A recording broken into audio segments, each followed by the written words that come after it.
En la hora de la verdad, el invitado del día. Presenta Colsubsidio, con todo lo que te mereces.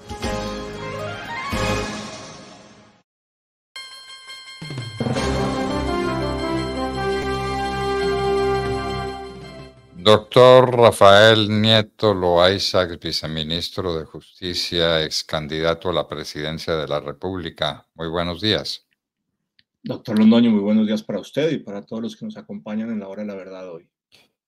Bueno, no sé usted qué opine, pero Petro dice la verdad.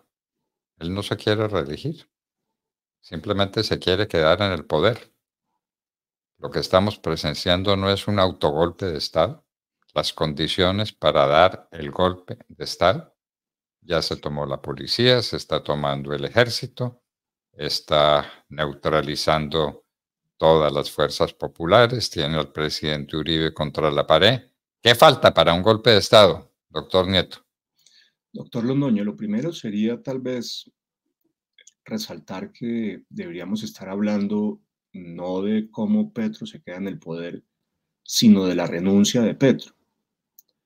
Y lo digo porque en el acumulado de escándalos, el último es de lejos el peor. Lo que muestra lo que ha ocurrido en la Unidad Nacional de Gestión de Riesgos y Desastres es una operación sistemática de saqueo del presupuesto público, destinado a ese saqueo al soborno de congresistas, con el doble propósito de asegurar el paso de las reformas de Petro en el Congreso y de cubrir las espaldas en la Comisión de Acusaciones. Ahora que sabemos que dentro de los sobornados estaba Wadid Mansur, el presidente de la Comisión de Acusaciones, y estamos pendientes de que nos den la lista de los otros congresistas sobornados. 380.000 millones de pesos, 100 millones de dólares destinados a esta operación. Y sabemos también que participan en esa operación nada más ni nada menos que el ministro más importante del gabinete, el ministro del Interior, y el que fuera en su momento el director administrativo de la presidencia, Carlos Ramón González, hoy a cargo de la Dirección Nacional de Inteligencia. La dirección administrativa de la presidencia, lo sabe usted, doctor Londoño, es nada más ni nada menos que la mano derecha que del presidente al interior del gobierno. De manera que tenemos con certeza involucrados al ministro del Interior y al director de presidencia de entonces, y por tanto uno tiene que llegar a la conclusión, primero porque es Petro quien designa a esos funcionarios, incluyendo al director de la Unidad Nacional de Gestión de Riesgos y Desastres. Segundo, porque la operación la encaminan, la dirigen su ministro más importante y su funcionario, el director de presidencia, que es su mano derecha. Y tercero, porque el propósito de esa operación, doctor Londoño, es favorecer a Petro. De manera que no es posible que Petro no supiera, y aún si no supiera, su responsabilidad política es absoluta. Y deberíamos estar hablando, por tanto, en este momento de la renuncia de Petro y no de otra cosa distinta. Y yo sí quiero empezar por ahí porque me parece muy importante. Algo anda muy mal en Colombia para que el motivo de todas las discusiones desde que se ha destapado este escándalo y se han conocido sus protagonistas y su alcance no sea la renuncia del presidente. Lo segundo, en relación con su pregunta, uno tendría que decir lo siguiente. Yo cuando empezaba este gobierno escribí una columna donde dividía, la división no es mía, pero yo me tomaba el atrevimiento de apropiármela, a la izquierda latinoamericana entre una izquierda carnívora y una izquierda vegetariana, donde los vegetarianos llegan al poder e intentan poner en práctica unas políticas de corte socialista, pero sin embargo respetan la institucionalidad democrática y uno tiene la certeza de que terminado su periodo presidencial va a haber unas elecciones libres y competidas y va a haber un cambio de gobierno. Algo parecido a lo que ocurrió, por ejemplo, en el Uruguay de Mujica o en el Brasil de Lula, o lo que está ocurriendo en el Chile de Boric. En cambio, hay una izquierda carnívora que es la que ha tomado el poder, por ejemplo, en Venezuela, en Nicaragua, y lo intentó en Bolivia, en Perú y en Ecuador, que llega al poder y ya en el poder usa distintos mecanismos subterfugios y además en Cuba, ¿no? Perdóneme la interrupción, en Cuba. Claro, lo que pasa es que en Cuba hubo el triunfo de una revolución y no ha habido elecciones. Digamos, uno no puede decir de ninguna manera que Cuba, desde que triunfó la revolución, doctor Londoño, haya habido elecciones. Ahí no hay democracia y nunca la ha habido, de manera que no me cabe en el ejemplo, pero evidentemente en Venezuela sí llegaron al poder por vía democrática, en Nicaragua también llegó Ortega por vía democrática, pero cuando llegan al poder operan para quedarse en el poder y efectivamente lo consiguen en la mayoría de los casos, pues ocurrió claramente en Nicaragua y en Venezuela. No ocurrió, sin embargo, y es muy importante, a pesar de los esfuerzos de Evo, y no ocurrió a pesar de los esfuerzos de Correa, y no ocurrió a pesar de los esfuerzos de Pedro Castillo. Y doy esos ejemplos también porque me parece que Colombia está enfrentándose claramente, digo, yo en ese momento hace 2 años tenía la duda, me parecía que había que darle el chance a Petro de saber si iba a ser carnívoro, que era lo que mostraban sus orígenes, o si iba a ser vegetariano, que era lo que señalaban pues, su paso por la alcaldía de Bogotá y por el Congreso. Y lo que tenemos claramente hoy es un presidente que hace parte de la izquierda carnívora. Yo de eso ya hoy no tengo la menor duda. Su afán clarísimo es quedarse en el poder y cambiar la Constitución para acomodarla a lo que ellos, esa izquierda extrema de la que Petro hace parte, piensan que debería ser el orden constitucional, que es claramente una propuesta de constitución liberticida, autoritaria, de modelo económico socialista, y esa es claramente su intención. Es decir, me parece clarísimo que hoy Petro está en la línea de poner en práctica su vocación de izquierda carnívora y que pretende quedarse en el poder y cambiar la Constitución con ese pretexto. Ahora, dicho esto, me parece que todavía no se puede sostener que va a conseguir sus objetivos. Y en mi opinión, doctor Londoño, yo sé que lo que voy a sostener es polémico, estamos más cerca de que la ruta de final, si es que finalmente Petro se atreve, será la de que termine como Pedro Castillo y no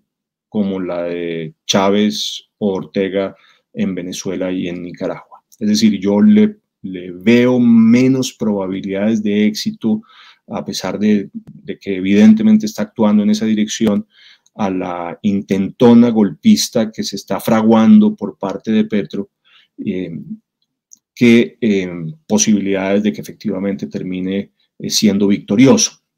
Y voy a tratar de explicar por qué, doctor Londoño. Lo primero, porque me parece que Petro ha perdido elementos que son sustantivos para la posibilidad de éxito de una intentona golpista, de un autogolpe. El primer punto, no tiene vía jurídica sencilla para conseguirlo. La posibilidad de una Asamblea Nacional Constituyente a estas alturas no le da el tiempo, digo, en el marco de lo que la Constitución establece, no le da el tiempo, ni tiene las mayorías en el Congreso, ni tendría el visto bueno en la Corte Constitucional, ni podría conseguir la tercera parte del electorado, que es lo que exige la Constitución del 91, en caso de que se fuera a preguntarle a los ciudadanos si están dispuestos o no a una constituyente. Ese camino no da. El camino de un acto legislativo es claramente incierto, primero porque también los tiempos son muy cortos para que eso pudiese funcionar. Tendría que empezar a partir de la próxima legislatura, es decir, a partir del 20 de julio de este año. Yo creo que no le dan, y además también con un resultado tremendamente incierto en la Corte Constitucional, y aún si lo consiguiera, me parece que las posibilidades de éxito de una candidatura electoral de Petro en el 26 son muy pocas. Dicho esto, los otros caminos que se han insinuado por parte del gobierno no tienen viabilidad jurídica. El de una Asamblea Nacional Constituyente pactada con el ELN se encuentra con 2 puntos de obstáculo que son sumamente difíciles y complejos. El primero, que aunque se pacte con el ELN esa constituyente, estaría obligado a pasar de nuevo por el Congreso de la República con control constitucional, y tampoco le dan los tiempos. Y alguien me dirá, ¿pero por qué tendría que pasar por el Congreso? porque no hay nada que permita sostener que un acuerdo entre un grupo guerrillero y el gobierno permite pasar por encima de la Constitución, y porque tenemos el antecedente adicional que me parece en este caso importante del acuerdo de Santos con las FARC, acuerdo que para poder entrar en el ordenamiento jurídico tuvo que pasar por el Congreso y tuvo control constitucional. No hay razón por tanto. Perdóneme la interrupción, pero Petro ya dijo que ese acuerdo con las FARC está por encima de la Constitución. Sí, ese es el segundo camino que están intentando poner en marcha. Pero digo, el primero del ELN se encuentra con que, repito, no hay nada que permita pensar que un acuerdo entre un grupo guerrillero, o en este caso el ELN, y el gobierno pueda estar por encima de la Constitución, y que el antecedente de las FARC muestra que tuvo que pasar ese acuerdo para ser parte del orden jurídico por el Congreso y por la Corte Constitucional. Lo que no pasó por el Congreso y lo que no tuvo control constitucional no es parte del ordenamiento jurídico.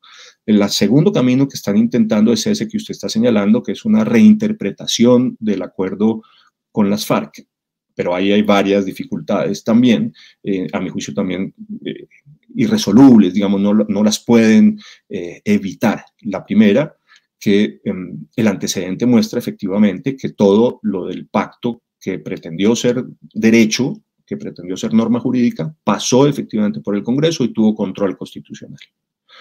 Lo segundo, que en ese pacto, doctor Londoño, no hay ninguna frase, ni una sola, que hable de una asamblea constituyente o nada similar.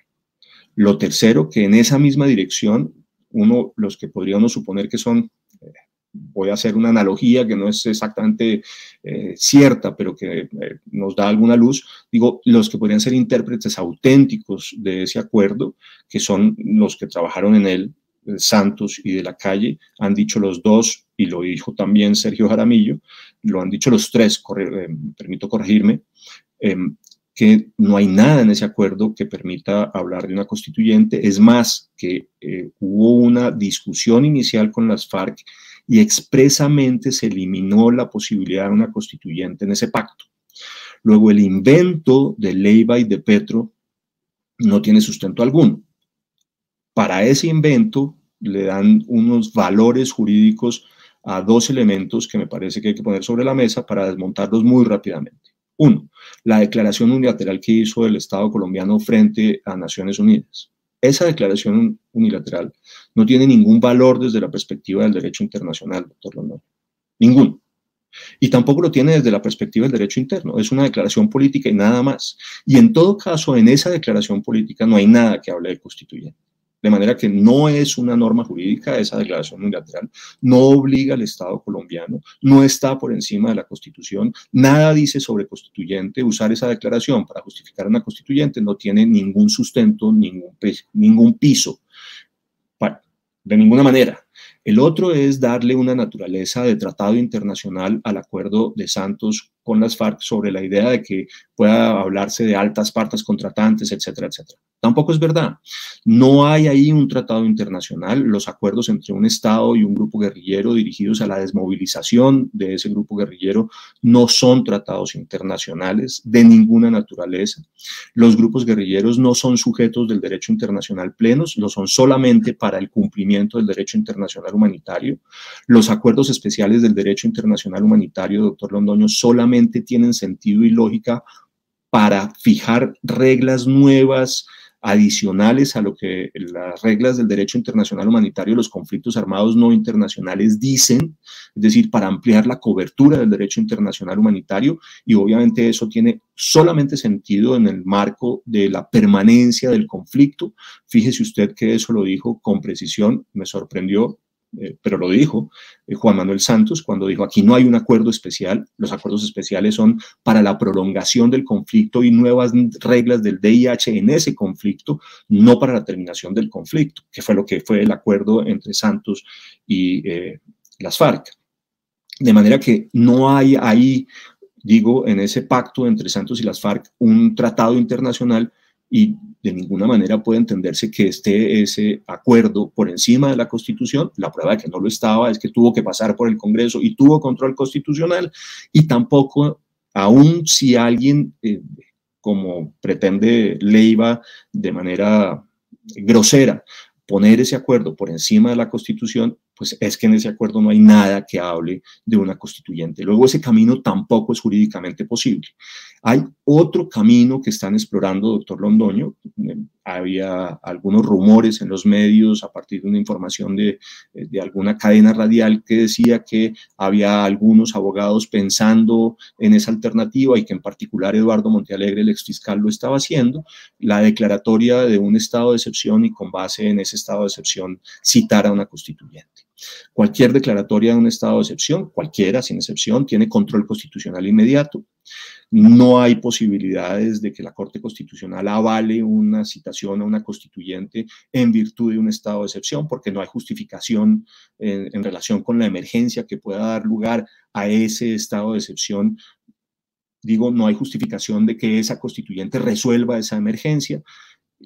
Eso no pasa por la Corte Constitucional, y aún si pasara por la Corte Constitucional diría que tiene que, en todo caso, pasar la constituyente por vía de lo que la Constitución del 91 dice. De manera que ese camino del estado de excepción tampoco justifica una constituyente. ¿Qué nos deja, doctor Londoño? Digamos, la constatación de que las vías que están explorando, el acuerdo con el ELN, la reinterpretación del pacto de Santos con las FARC y el estado de excepción no dan espacio para una constituyente, solamente deja un camino, que es el del autogolpe, el del golpe de Estado, es decir, el de saltarse lo que la Constitución, lo que el Congreso y lo que la Corte Constitucional dirían y dar abiertamente un golpe de Estado. Y en esa hipótesis estamos en la situación de Pedro Castillo en Venezuela. Y yo decía de entrada que creía que ese Pedro Castillo en Perú, perdón. Perdóneme, en Perú. Decía que lo de Castillo, en mi opinión, es el escenario que le permite algún chance, alguna viabilidad a lo que pretende Petro, pero que yo creo que no es exitoso. Y digo por qué creo que no es exitoso, o al menos no lo es ahora, y yo creo que eso es importante. Primero, porque los factores de poder que son fundamentales para el éxito de un golpe de Estado no los tiene alineados Petro, ni mucho menos. Tiene perdida la opinión pública, el 65 al 70% de la opinión es antipetrista, no cuenta sino con un 30 o 35% si le creemos a las encuestas, y con eso es absolutamente insuficiente. Primero, por eso mismo tampoco quiere una constituyente que sea en el marco de lo que la Constitución permite, porque sabe que la perdería. Pero no tiene opinión pública, no tiene el grueso de los medios de comunicación, salvo algunos opinadores en alguna cadena radial y un noticiero de televisión. Todo lo demás es claramente crítico del gobierno de Petro hoy por hoy, porque además lo exige la situación. No se puede sino ser crítico de lo que ese gobierno y este presidente están haciendo. Las redes sociales, doctor Londoño, que antes eran mayoritariamente petrista, y uno podría decir incluso casi que hegemónicamente petrista, ya no lo son tampoco.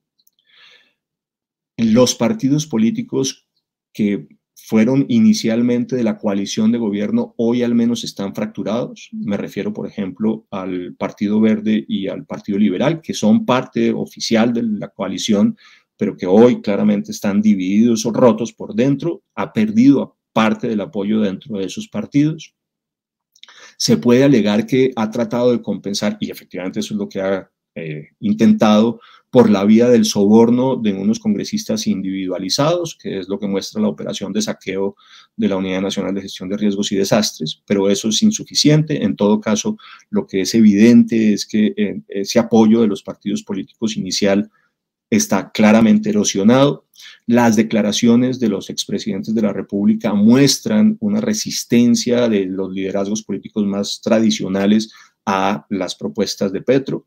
Incluso hubo una declaración que me sorprendió de Samper en esa dirección, diciendo que la constituyente no era camino, y eso no deja de ser sorprendente, porque es claro que Samper es claramente petrista, pero lo que muestra es que incluso entre los que son petristas hay un sector que no está dispuesto a aprobarle o a apostarle a una salida extraconstitucional, a un autogolpe, a un golpe de Estado propuesto por Petro, o a una constituyente rompiendo el orden jurídico, que es parte de los caminos que están examinando, y por tanto uno puede sostener que el apoyo político a Petro es un apoyo más frágil de lo que era hace un año y un mes, que fue cuando rompió la coalición de gobierno en el Congreso, en abril del año pasado.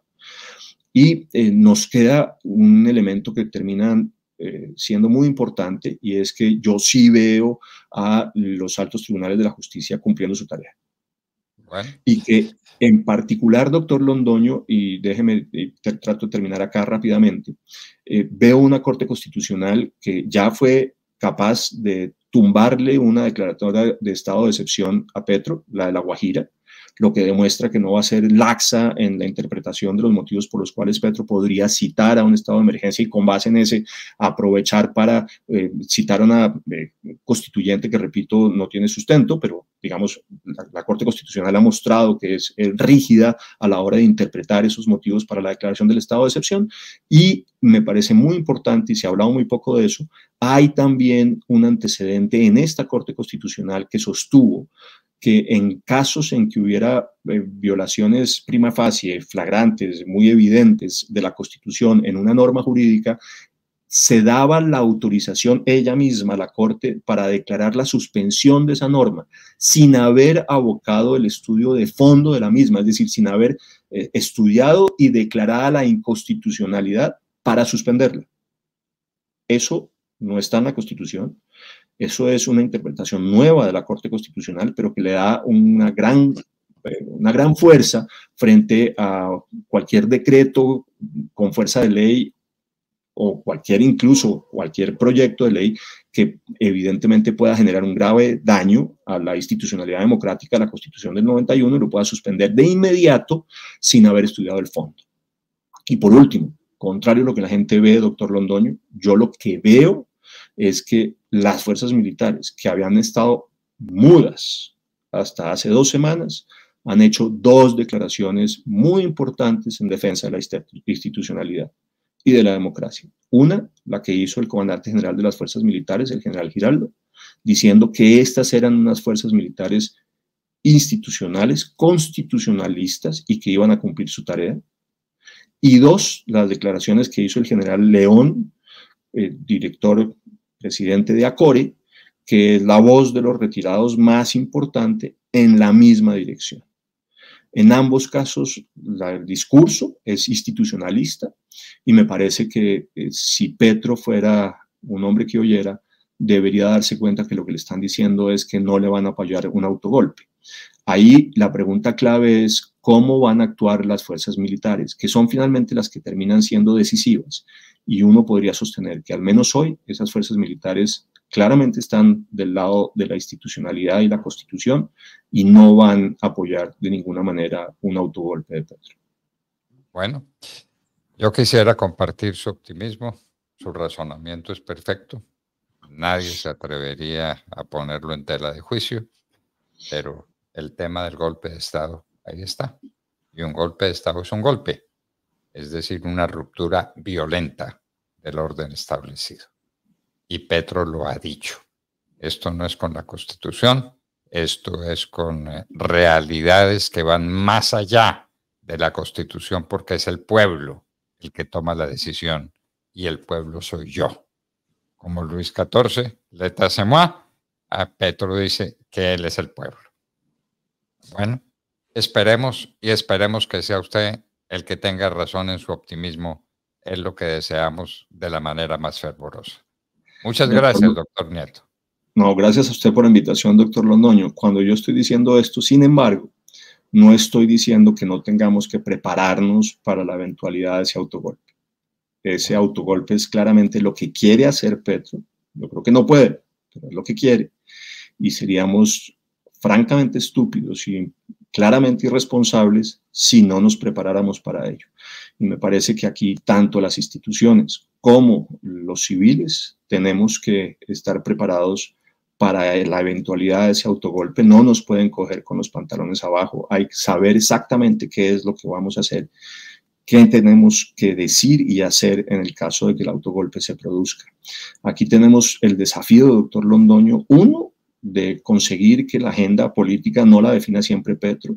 2, de hacer una oposición mucho más efectiva, y para eso se necesita unidad en el discurso y en la acción de la oposición, que me parece que no se está produciendo. 3, además hay que prepararse para hacer una alternativa real, factible y deseable para la ciudadanía en el caso de que tengamos las elecciones en el 2026, que espero que ocurra. Pero 4, y es fundamental, también tenemos que estar preparados para reaccionar para la defensa de la democracia y las libertades y la Constitución del 91 en caso de que el autogolpe se produzca. Muchísimas gracias, doctor Nieto. A usted, doctor Londoño, muchas gracias por la invitación. Maravilla de presentación, llena de optimismo en el fondo. El problema es si hay golpe. El golpe es la ruptura de todo ese sistema institucional que, analizado por Rafael Nieto, no deja resquicio. No hay ninguna posibilidad de que Petro pueda dar un golpe de Estado con la Constitución en la mano. Es por encima de la Constitución, pero ya lo ha dicho. El acuerdo con las FARC está por encima de la Constitución, está por encima de todo. Lo que significa que el acuerdo que va a firmar con el ELN está por encima de la Constitución, está por encima de todo. Y los aliados de Petro serían las FARC y el ELN. Rafael Nieto Loaiza estaba con nosotros en la hora de la verdad. Dale un giro a tu rutina en Piscilago con subsidio y disfruta de un plan divertido por naturaleza con todo. Sí, con todo. Nosotros nos encargamos del transporte, el pasaporte de ingreso, el almuerzo y hasta del helado. Tú solo tendrás que preocuparte por la diversión. Compra tu plan con todo en www.piscilago.co y visítanos ahora. Aplican términos y condiciones. Vigilado Supersubsidio.